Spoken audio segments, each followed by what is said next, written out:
एक दिन हजरत मोहम्मद मुस्तफ़ा सल्लल्लाहु अलैहि वसल्लम सफ़र कर रहे थे। रास्ते में उन्होंने देखा कि एक हिरन रस्सी से बांधी हुई है और बेचैनी से इधर उधर देख रही है। आप सल्लल्लाहु अलैहि वसल्लम इसके पास गए और नरमी से पूछा, तुम क्यों परेशान हो?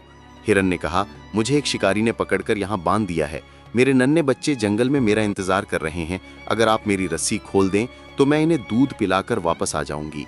नबी करीम सल्लल्लाहु अलैहि वसल्लम ने इसकी बेबसी देखी और शिकारी से फरमाया, क्या तुम इस हिरन को कुछ देर के लिए आज़ाद कर सकते हो ताकि ये अपने बच्चों के पास जा सके?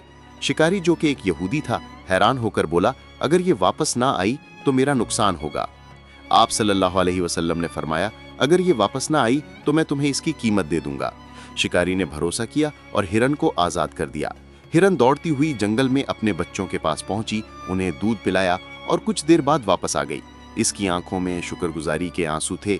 नबी करीम सल्लल्लाहु अलैहि वसल्लम ने पूछा, क्या तुम ये हिरन मुझे बेचोगे?